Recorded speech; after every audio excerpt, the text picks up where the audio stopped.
Assalamualaikum warahmatullahi wabarakatuh. Kami dari kelompok 7 akan mempresentasikan materi pada minggu kelima, yaitu mengenai static and dynamic characteristic of signal.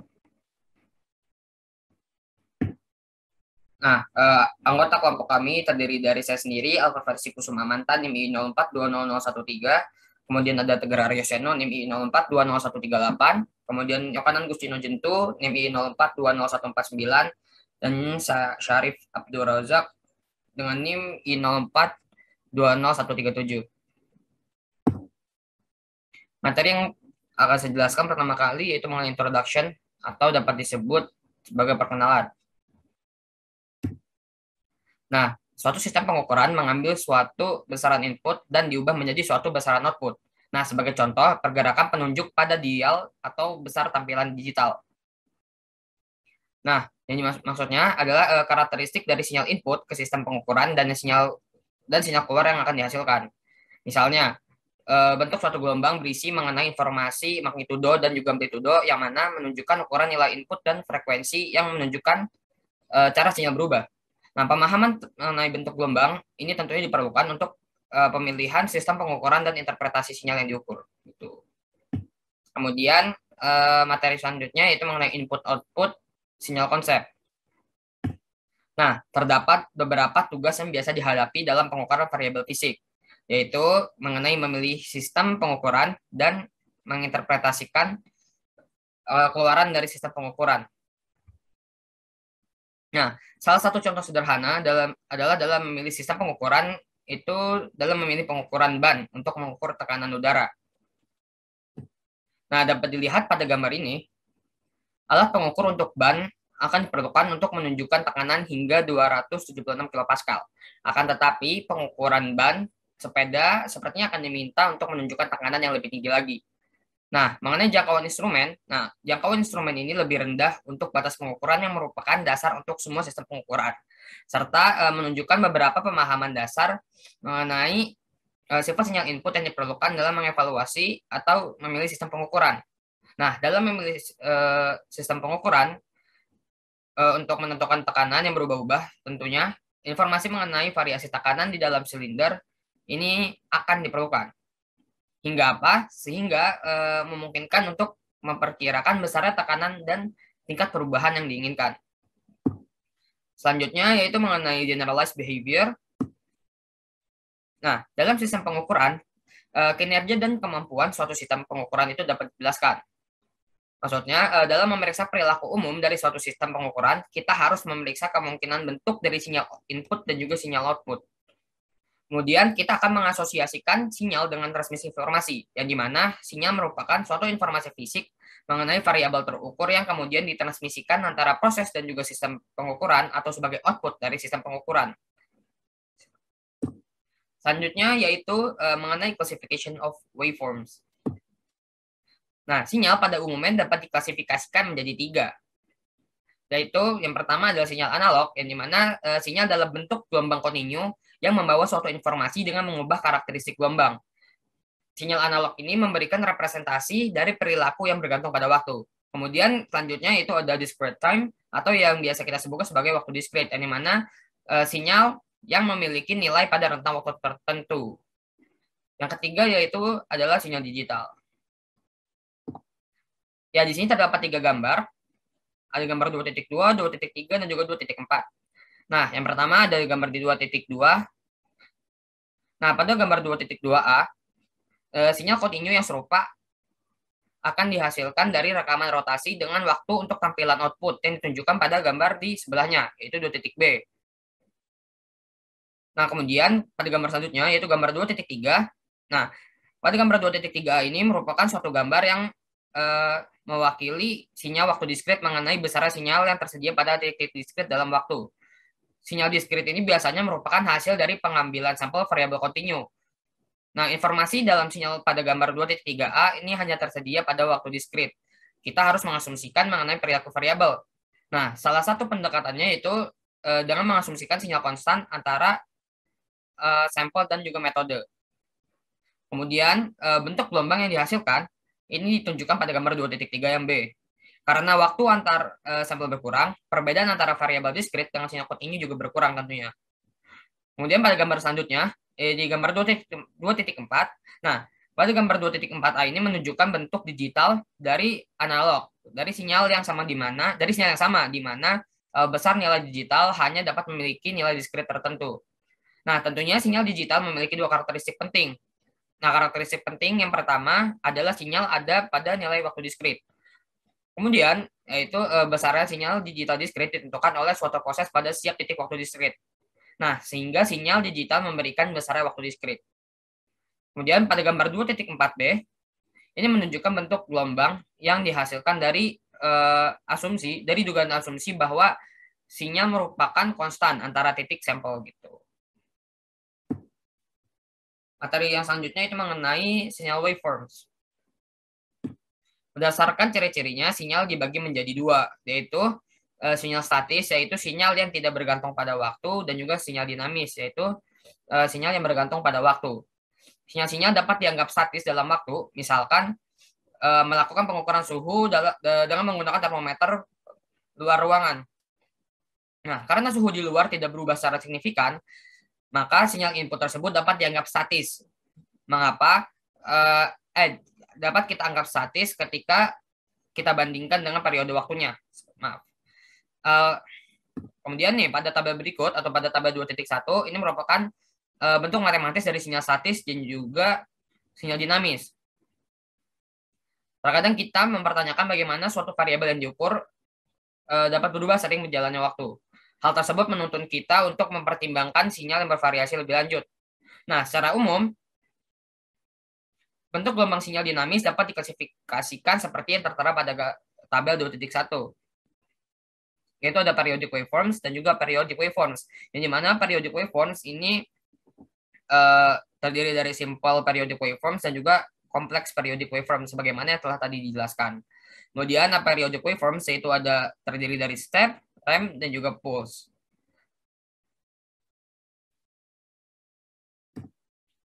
Nah, selanjutnya pada gambar 2.5 ini menunjukkan sebuah sinyal adalah periodik tetap jika variasi besaran sinyal berulang secara berkala. Nah, untuk gelombang periodik sederhana hanya memiliki satu frekuensi, sedangkan yang kompleks mengandung beberapa frekuensi. Dapat dijelaskan juga bahwa sinyal non-deterministik tidak memiliki pola yang terlihat dari pengulangan serta tidak dapat ditentukan sebelum terjadi, meskipun karakteristik tertentu dapat diketahui sebelumnya. Ya, mungkin selanjutnya kita lanjut ke pembahasan selanjutnya ke sebuah ketiga mengenai sinyal analisis. Nah, oke. Nah, di sini kita akan membahas mengenai analisis suatu sinyal. Nah, sinyalnya itu terdapat dua jenis ya, ada sinyal kontinu dan sinyal diskrit, dan di layar bisa dilihat perbedaannya. Nah, kemudian ini juga ada rumus dari sinyal kontinu, ada min dan RMS value di RMS. Kemudian yang di sebelah kanan ini ada rumus dari min value sinyal diskrit dan RMS value sinyal diskrit. Nah, RMS itu apa? Nah, RMS itu merupakan indikasi besarnya variasi bagian dinamis dari sinyal. Nah, terus kita lanjut, ini ada pengaruh periode waktu pada nilai rata-rata untuk sinyal non-deterministik. Nah, karena periode waktu rata-rata menjadi relatif lama terhadap periode sinyal, nilai yang dihasilkan akan secara akurat melewati sinyal. Sinyal non-deterministik memiliki rentan frekuensi dan tidak ada periode rata-rata tunggal yang akan menghasilkan representasi sinyal yang tepat. Dalam kasus seperti itu, sinyal harus di rata-rata untuk periode yang lebih lama dari periode waktu terlama yang terkandung dalam sinyal. Nah, ini ada pengaruh pengurangan offset DC untuk sinyal dinamis. Jadi ini sinyal bentuk sinyal sebelum dikurangi, jadi bentuknya seperti ini. Kemudian komponen sinyal yang berfluktuasi. Jadi ini adalah diagramnya. Oke, mungkin cukup.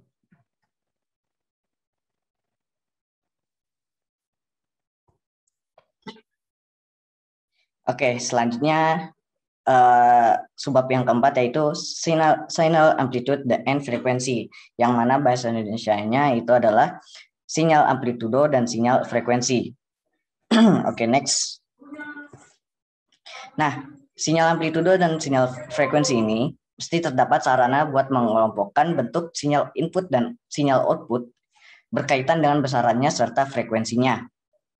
Nah, terdapat juga yang namanya analisis Fourier. Nah, analisis Fourier ini merupakan proses matematika yang biasa dipakai untuk memecahkan permasalahan bentuk gelombang kompleks dengan menguraikan gelombang itu menjadi komponen sinusoidanya.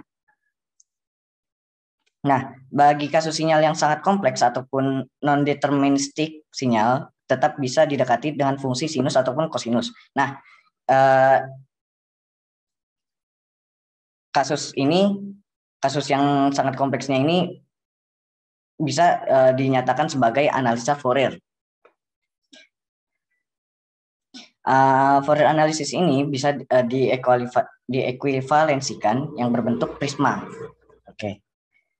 Nah, yang pertama ada yang namanya signal amplitude, yaitu sinyal amplitudo. Nah, persamaan untuk perpindahan Y sebagai fungsi waktu. Nah, rumusnya itu M dikalikan dengan D kuadrat Y per D T kuadrat. Ditambahkan dengan KY, yang mana KY ini adalah koefisien elastisitas dari pegas. Sama dengan 0. Nah, bentuk penyelesaiannya pada kondisi sistem pegas ideal ini, pada kondisi sistem pegas ideal, tidak ada gaya luar. Nah, untuk fungsinya ada fungsi kosinus dan sinus, yang mana bisa dinyatakan sebagai A dikalikan cos WT, yang mana W-nya ini adalah kecepatan sudut, dan A dikalikan cos WT plus B dikalikan sin WT. Nah, W pada fungsi tadi itu bisa dirumuskan sebagai akar dari K per M, yang mana K-nya ini koefisien dari elastisitas pegas. Per M, M-nya panjang dari pegas. Nah, untuk T, yang mana T-nya ini adalah periode, ini bisa didefinisikan sebagai persamaan ini, yang mana 2pi per W, W-nya ini kecepatan sudut, atau bisa disebut juga 1 per frekuensi. Oke, next. Selanjutnya tadi ada signal amplitudo, yang ini signal frekuensi. Nah, Direct Fourier. Setiap sinyal kompleks bisa dianggap terdiri dari sinus dan kosinus yang masing-masing memiliki amplitudo dan periode waktu yang berbeda. Nah, yang ditambahkan bersama-sama dalam trigonometri tak terhingga. Bisa dilihat juga dari gambarnya ya, seperti ini. Oke, next. Nah, dari tadi disebutkan bahwa ada yang namanya Fourier series. Nah, untuk fungsinya sendiri akan kita bahas di sini. Nah, di Fourier series-nya juga ada koefisien-koefisiennya. Ya, bisa dilihat di sini ada fungsinya, yaitu periodic function. Periodic function yang didefinisikan sebagai persamaan A0 plus sigma tidak terhingga dari A keberapa dikalikan cos NWT plus B dikalikan sin NWT. Nah, untuk A0-nya ini bisa dilihat ada rumusnya, AM-nya di sini dan BN-nya di sini juga ada. Jadi masing-masing bisa dihitung terlebih dahulu sebagai rumus di bawahnya ini. Nah, untuk YT fungsi genap itu berbeda dengan yang fungsi ganjil. Yang kalau fungsi genapnya ini menggunakan kosinus, dan kalau ganjil dia menggunakan sinus. Ya, terima kasih. Sekian dari saya. Selanjutnya,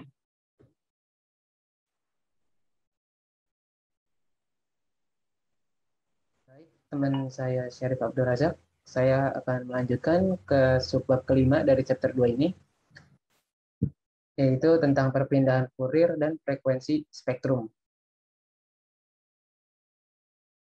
Nah, jadi di subbab ini kita akan mengetahui tentang apa itu deret Fourier, apa itu fungsi dari deret Fourier, dan persamaan apa sih deret Fourier tersebut. Nah, jadi deret Fourier adalah fungsi yang dapat dinyatakan sebagai seri dari sinus dan kosinus, di mana koefisien dari deret Fourier menentukan amplitudo dari sinus dan kosinus. Masing-masing dari sinus dan kosinus memiliki frekuensi yang spesifik. Koefisien dari deret Fourier menentukan amplitudo dari sinus dan kosinus. Nah, analisis Fourier yang disajikan sejauh ini itu sebenarnya belum menentukan teknik spesifik untuk menganalisis pengukuran sinyal. Jadi, meskipun teori dari analisis Fourier mendemonstrasikan bahwa beberapa fungsi dapat dinyatakan sebagai deret Fourier, analisis yang disajikan sejauh ini belum menentukan teknik spesifik untuk menganalisis pengukuran sinyal, seperti teknik untuk dekomposisi dari pengukuran sinyal dinamik dalam bentuk amplitudo.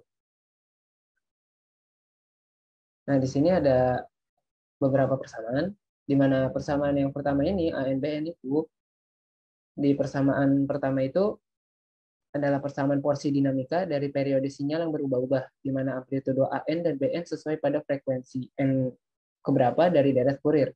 Jika periode dari fungsi dianggap mendekati tak hingga, maka kita dapat menghapus kendala pada analisis Fourier bahwa sinyal menjadi bentuk gelombang periodik. Dengan limit T mendekati tak hingga, deret Fourier menjadi integral, jarak antara komponen frekuensi menjadi sangat kecil, di mana dapat ditulis pada persamaan kedua ini, seperti persamaan kedua ini. Nah, untuk menyediakan perubahan Fourier, anggaplah angka kompleks, yaitu Y omega, itu dapat didefinisikan sebagai A omega dikurang I B omega, di mana I itu ada sama dengan akar min 1 dari persamaan di atas dapat dimasukkan ke dalam persamaan awal tadi menjadi persamaan ketiga ini, yaitu Y omega sama dengan integral dari min tahingga ke tahingga sampai tahingga Y buka kurung T buka kurung tutup kurung buka kurung cos omega T min I sin omega T tutup kurung dt. Nah, terdapat identitas seperti pada persamaan keempat ini, ada identitas yaitu E pangkat min I theta sama dengan cos theta min I sin theta. Nah, dari identitas tersebut, kita dapat mengubah persamaan ketiga tadi menjadi persamaan kelima ini, yaitu Y omega dapat didefinisikan sebagai integral dari min tahingga ke tahingga Y buka kurung T E tutup kurung E pangkat min I omega T dt. Nah, di persamaan ini juga di mana siklus frekuensi F dalam Hertz berhubungan dengan siklus frekuensi dan periodenya menjadi persamaan ke-6 ini. Nah, dari persamaan ke-6 ini kita dapat mengubah omega tadi ya pangkat I omega T itu dapat kita ubah menjadi 2πf, yaitu menjadi persamaan ke-7 ini. Pada persamaan yang ke-7 ini. Nah, dari persamaan kelima dan ke-7 tadi menyediakan perubahan Fourier dua sisi dari YT. Jika YT diketahui, maka perubahan Fouriernya akan menyediakan frekuensi amplitudo dari sinyal YT. Jika YF diketahui atau diukur, kita dapat mengembalikan sinyal YT dari YT sama dengan integral min tahingga ke tahingga Y buka kurung F tutup kurung E pangkat I 2πf T df. Di mana ini adalah persamaan ke-8 nih. Persamaan 8 itu menjelaskan inverse dari perpindahan Fourier dari YF. Maka perpindahan Fourier adalah angka kompleks yang memiliki besaran dan fase. Nah, aku tadi udah bilang tentang besaran dan fase. Nah, modulus atau besaran dari YF dapat ditulis dalam persamaan yang ke-9 ini. Dan fase memiliki persamaan seperti persamaan ke-10 ini.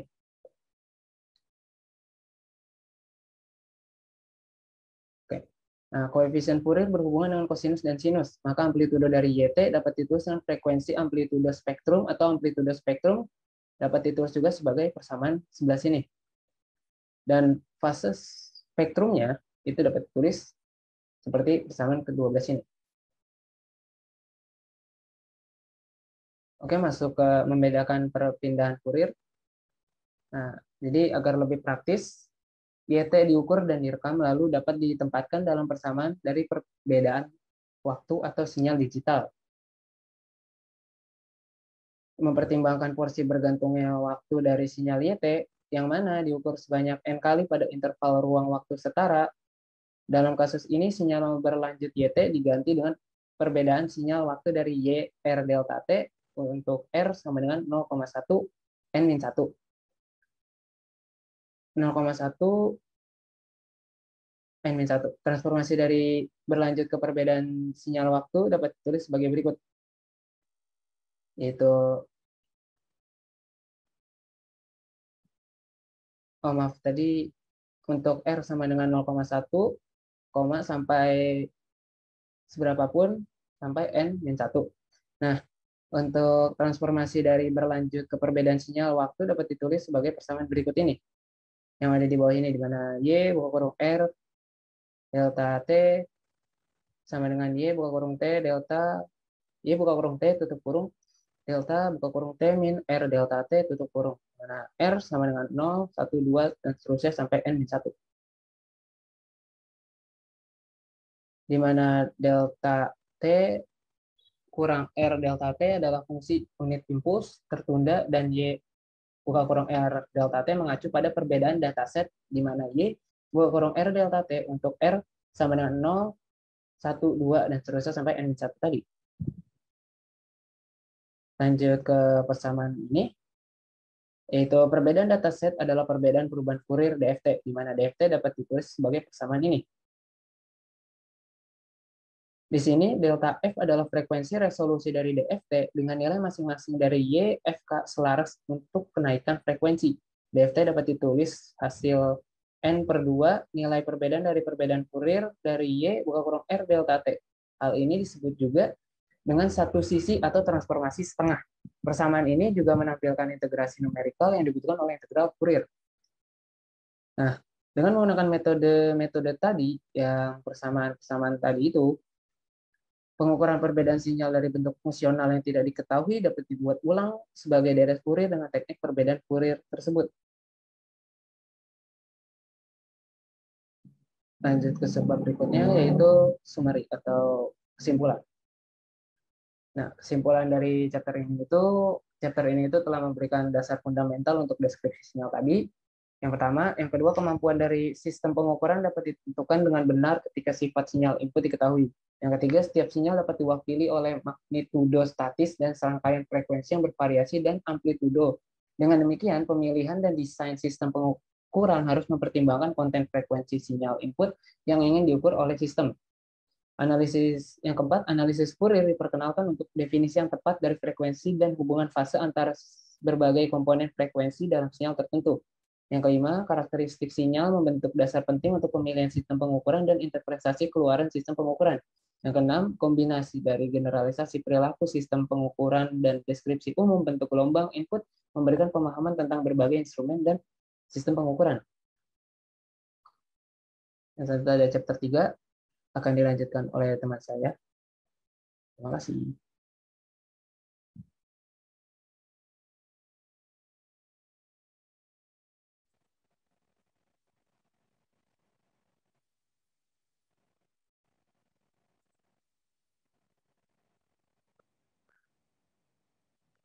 Mungkin kita lanjut ke chapter berikutnya, itu chapter 3.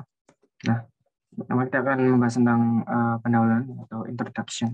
Nah, bab ini akan memperkenalkan konsep simulasi perilaku sistem pengukuran melalui permodelan matematika. Dari studi permodelan seperti itu, aspek penting dari sistem pengukuran respon yang berkaitan dengan desain dan spesifikasi sistem dapat diperoleh. Setiap pengukuran sistem merespon secara berbeda terhadap berbagai jenis sinyal input dan konten dinamis di dalam sinyal-sinyal ini. Jadi sistem tertentu mungkin tidak cocok untuk mengukur sinyal tertentu atau setidaknya bagian dari beberapa sinyal. Nah, kita masuk ke bab kedua, General Measurement System. Nah, pada chapter 2 ini telah dipelajari mengenai semua sinyal output dan input diklarifikasikan menjadi sinyal statis, dinamis, ataupun kombinasinya. Untuk sinyal statis, hanya magnitudo sinyal yang dibutuhkan untuk merekonstruksikan sinyal input berdasarkan sinyal output yang ditampilkan. Salah satu studi kasusnya adalah ruler atau penggaris. Dynamic measurement. Pada pengukuran dinamik membutuhkan amplitudo, frekuensi, dan informasi umum pembentukan gelombang untuk merekonstruksi sinyal input. Dikarenakan sinyal dinamik bervariasi waktunya. Nah, salah satu studi kasusnya adalah dot thermometer. Berdasarkan studi kasus, kemampuan sistem pengukuran untuk mengikuti sinyal dinamis adalah karakteristik desain komponen sistem pengukuran. Nah, ini adalah contoh lainnya seperti suspension system. Nah, ini adalah gambar dari automobil suspension system. Kemudian ini bagaimana pengukuran sistem itu beroperasi. Nah, kemudian ini yang terakhir adalah ini measurement system modelnya. Ini adalah salah satu rumusnya. Bisa dilihat di sini. Mungkin itu dari saya. Mungkin bisa dilanjutkan teman saya. Terima kasih.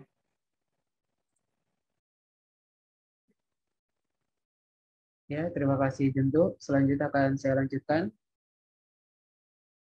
di chapter ketiga, subbab ketiga, yaitu tentang kasus spesial dari model sistem umum. Nah, jadi di subbab ini kita akan mempelajari tentang sistem pada ordo 0, sistem ordo pertama, dan sistem ordo kedua. Nah, kita mulai dengan sistem ordo 0, yaitu sistem ordo 0 itu merupakan model paling sederhana dari pengukuran sistem dan digunakan dengan sinyal statis. Dan sistem ordo 0 ini memiliki persamaan seperti yang di kiri, yaitu A0Y sama dengan FT. Nah, di mana pembagian A0 ini dapat menjadi persamaan di kanan ini, yaitu menjadi GT sama dengan KFT. Nah, di mana K di persamaan ini itu sama dengan 1 per A0. K juga disebut juga sensitivitas statis. Untuk sistem asli, konsep sistem ordo 0 digunakan untuk model sistem pengukuran ketidakbergantungan pada waktu respon. Untuk input statis, ketika sinyal input dinamika masuk, model ordo 0 hanya valid pada keseimbangan statis. Hal tersebut dikarenakan kebanyakan sistem pengukuran asli memiliki inersia atau kapabilitas ruang yang mana dibutuhkan persamaan diferensial ordo tinggi untuk membenarkan model mereka yang perlakuan bergantung pada waktu untuk sinyal input dinamika. Nah, kita masuk ke sistem ordo pertama. Sistem ordo pertama, sistem pengukuran itu mengandung elemen ruang yang tidak merespon secara seketika untuk mengganti input. Sebagai contoh sistem ordo pertama itu adalah bohlam yang bertukar energi dengan lingkungannya sampai keduanya dalam suhu yang sama memberikan energi saat pertukaran. Dalam umum, sistem dengan ruang tetapi menolak gaya inersia dapat menggunakan persamaan diferensial sistem ordo pertama dengan bentuk seperti berikut. Seperti yang di kiri ini, di mana A1Y dot ditambah A0Y sama dengan FT. Nah, dengan Y dot sama dengan DY per DT, membagi A0 dapat persamaan berikut, yaitu seperti persamaan di kanan ini. Lalu ada fungsi langkah input sistem ordo pertama. Nah, di mana fungsi ini terdapat AUT sama dengan 0, di mana T kurang sama dengan 0 min. Yang kedua ada AUT sama dengan A, T lebih besar sama dengan 0 plus. Nah, fungsi-fungsi ini menjelaskan perubahan mendadak dalam sinyal input dari nilai konstan satu magnitudo ke nilai konstan beberapa magnitudo lain, seperti perubahan mendadak dalam pembebanan, perpindahan, atau variabel fisik apapun. Nah, kalau kita coba terapkan fungsi langkah sebagai input ke sistem ordo pertama umum, pengaturan FT AUT dengan kondisi awal berubah-ubah dilambangkan dengan Y0 sama dengan 0. Y buka kurung 0 tutup kurung sama dengan Y0. Pemecahan untuk T lebih besar sama dengan 0 menyatakan persamaan ini, yaitu YT sama dengan KA plus buka kurung Y0 min KA tutup kurung E min T per T ini. Per T. Nah, di mana YT itu adalah respon dari waktu, K KA ini adalah respon dari stabilan, dan yang di kanan ini adalah respon sementara. Nah, persamaan ini itu menggambarkan perilaku sistem untuk langkah perubahan input. Ini berarti bahwa YT sebenarnya adalah keluaran yang ditunjukkan oleh tahap tampilan sistem. Persamaan ini terdiri dari dua bagian. Suku pertama dikenal sebagai respons tetap karena sebagai T mendekati T hingga respons YT mendekati nilai tetap ini. Respon adalah bagian dari sinyal keluaran yang tersisa setelah respons transien meluruh ke nol. Istilah kedua pada sisi kanan dikenal sebagai respons transien YT, karena sebagai T mendekati T hingga besar istilah ini akhirnya berkurang menjadi nol. Dan terdapatlah persamaan ini. Nah, istilah untuk T itu disebut dengan fraksi kesalahan dari sinyal keluaran. Ini adalah fraksi kesalahan dari sinyal keluaran. Lalu terdapat dua grafik ini, di mana grafik yang sebelah sini itu adalah grafik sistem ordo pertama respons waktu pada sebuah info fungsi langkah, yaitu respon waktu atau YT. Dan yang di bawah kanan ini, itu adalah grafik sistem ordo pertama sistem waktu pada sebuah input fungsi langkah, yaitu fraksi error. Nah, di grafik ini kita dapat lihat bahwa fraksi error menurun. Berdasarkan perilaku ini, kita dapat melihat bahwa konstanta waktu sebenarnya adalah ukuran seberapa cepat sistem pengukuran ordo pertama akan merespons perubahan nilai input. Konstanta waktu yang lebih kecil menunjukkan waktu yang lebih singkat antara saat input diterapkan dan ketika sistem mencapai output yang pada dasarnya stabil. Ini adalah penentuan T, di mana penentuan T dari pengembangan di atas, konstanta waktu dapat ditentukan secara eksperimental dengan merekam respons sistem terhadap input fungsi langkah yang besarnya diketahui. Nah, lalu terdapat tabel juga di sebelah kiri itu. Terdapat tabel hubungan sistem ordo pertama dan fraksi error. Nah, lalu sebagai contoh terdapat grafik fraksi error pada koordinat semi-log. Nah, di mana grafik di sini ekuivalen dengan transformasi persamaan di sini. Nah, yang berbentuk linear Y mx tambah B, di mana Y sama dengan ln T O, M sama dengan 1 per T, X sama dengan T, dan B sama dengan 0 di sini. Kurva linear yang sesuai dengan data akan memberikan perkiraan yang baik tentang kemiringan M dari plot yang dihasilkan. Dari persamaan ini kita melihat bahwa M sama dengan min seperti T, yang menghasilkan estimasi untuk T. Metode ini menawarkan keuntungan dibandingkan mencoba menghitung T secara langsung dari waktu yang dibutuhkan untuk mencapai 63,2% dari besaran perubahan akar.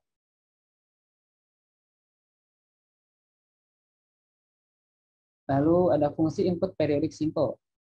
Sinyal periodik biasanya ditemui dalam proses rekayasa. Contohnya termasuk struktur bergetar, dinamika suspensi kendaraan, sirkulasi biologis, dan aliran pompa bolak-balik.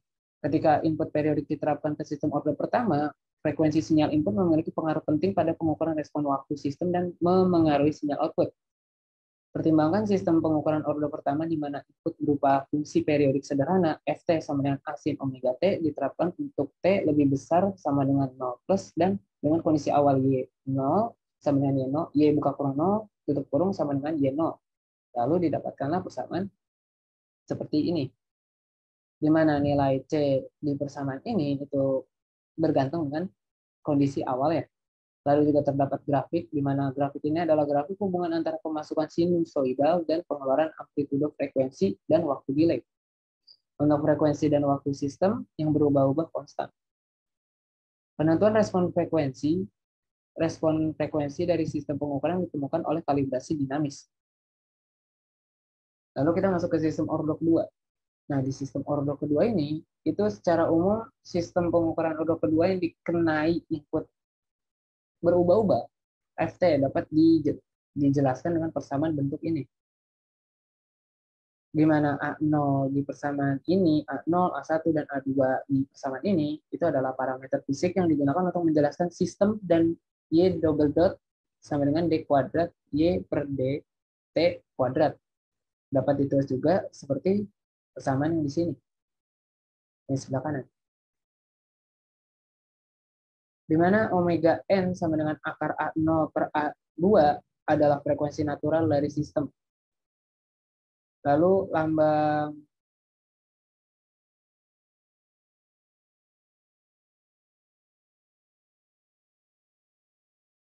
L itu pembahasan rasio dari sistem.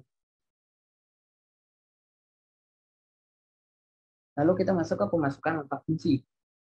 Di mana pemasukan langkah fungsi ini itu adalah input fungsi langkah diterapkan untuk menentukan perilaku umum dan kecepatan di mana sistem akan merespons perubahan input dengan FT sama dengan AU T menjadi persamaan berikut ini yang ada di sebelah kanan. Nah, di mana kondisi awalnya Y buka kurung 0 tutup kurung sama dengan Y buka kurung 0 tutup kurung sama dengan 0. Nah, dari persamaan di atas, dari persamaan ini kita dapat memplotting dalam grafik dan menjadi grafik ini, grafik yang ada di sebelah kiri. Nah, penentuan frekuensi dering dan waktu naik dan turun penentuan eksperimental frekuensi dering yang terkait dengan sistem underdamped dilakukan dengan menerapkan input langkah ke sistem pengukuran orde kedua dan merekam respons dengan waktu. Penentuan frekuensi alami dan rasio redaman dari sistem respons sistem underdamped ke uji fungsi langkah nilai rasio redaman dan frekuensi alami dapat diekstraksi. Lalu kita masuk ke fungsi input periodic simple di orde kedua ini, yaitu respons sistem orde kedua terhadap input fungsi periodik sederhana dalam bentuk Ft sama dengan asin omega T ditulis dengan persamaan berikut ini, yang ada sebelah kiri atas. Nah, dan di bawah kanan ini terdapat grafik sistem orde kedua respons frekuensi, yaitu besaran rasio. Lalu kita masuk ke sebab selanjutnya, yaitu transfer fungsi. Nah, di transfer fungsi ini itu ada fungsi transfer itu mendefinisikan operasi matematis yang dilakukan sistem pengukuran pada sinyal input FT untuk menghasilkan respons waktu dari sistem. Nah, perhatikan representasi skema pada gambar di sini. Nah, itu sistem pengukuran beroperasi pada sinyal input FT dengan beberapa fungsi GS untuk menunjukkan sinyal output YT. Operasi ini dapat dieksplorasi dengan mengambil transformasi Laplace dari kedua sisi yang menggambarkan sistem pengukuran orde pertama umum didapatkan persamaan berikut ini. Lalu di mana Y0 sama dengan Y buka kurung 0 tutup kurung dapat ditulis juga sebagai persamaan ini. Nah, di mana GS adalah fungsi perpindahan dari sistem orde pertama menjadi persamaan berikut ini. Nah, lalu istilah kedua menggambarkan respons sementara, termasuk dalam kedua istilah tersebut fungsi alih GS berperan dalam respon waktu lengkap dari sistem pengukuran. Nah, gambar di sini ini merupakan bidang kompleks mendekati untuk menjelaskan respon frekuensi. Frekuensi respons sistem yang mana telah ditujukan untuk M omega dan Flux omega dapat ditemukan dengan mencari nilai GS pada S sama dengan I omega. Dengan ini menghasilkan angka kompleks, terdapat persamaan, yaitu persamaan berikut ini yang ada di bawah. Nah, untuk sistem orde kedua atau lebih tinggi, pendekatannya sama. Persamaan yang mengatur untuk sistem orde kedua dengan kondisi awal Y0, Y buka kurung 0, tutup kurung sama dengan Y0, dan Y dot buka kurung 0 sama dengan 0, Y dot 0, perubahan Laplace menghasilkan persamaan berikut.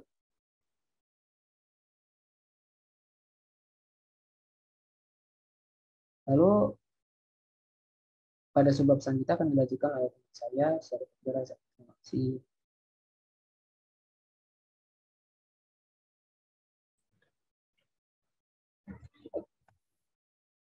Oke, selanjutnya ada yang namanya phase linearity, fase linearitas.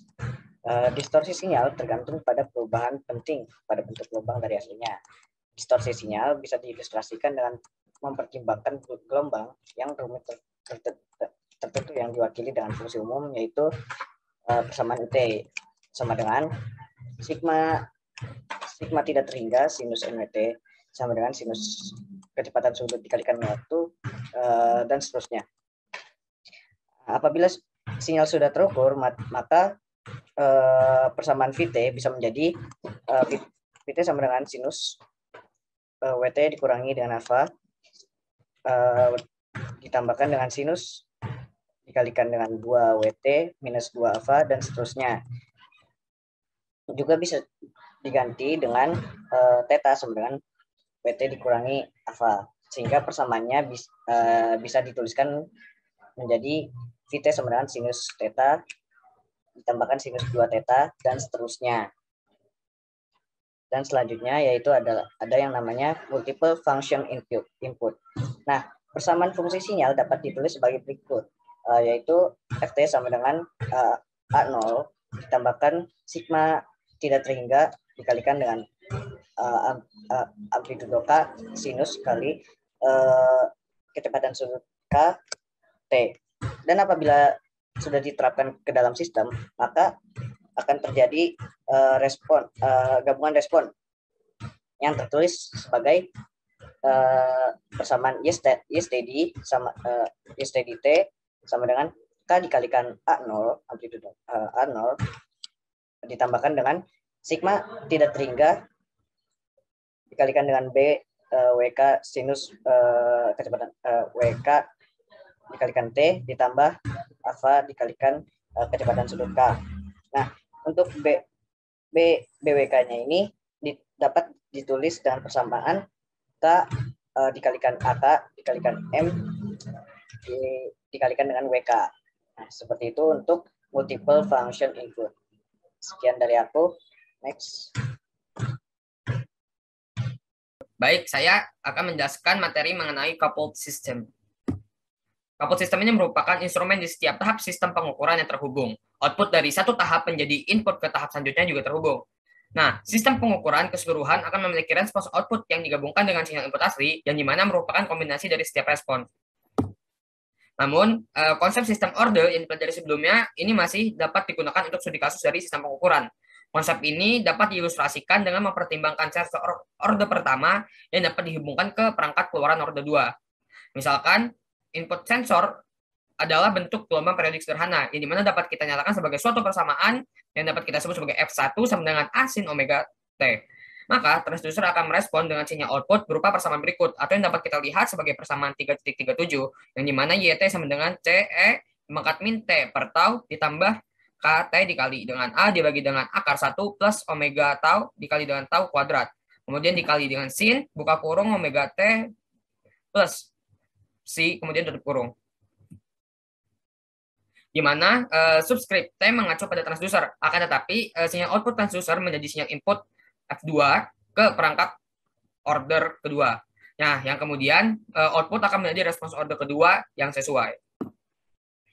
Nah, dengan mempertimbangkan representasi pada gambar di atas, yang menggambarkan sistem pengukuran yang terdiri dari perangkat yang saling berhubungan, yaitu atau yang dapat kita lihat sebagai persamaan di 3.38. Kemudian, menurut persamaan 3.40, memberikan sinyal input ke perangkat 1 dan sistem sinyal output stabil ke perangkat H. Baik, selanjutnya saya akan menjelaskan materi mengenai summary atau yang biasa kita ketahui sebagai ringkasan atau rangkuman.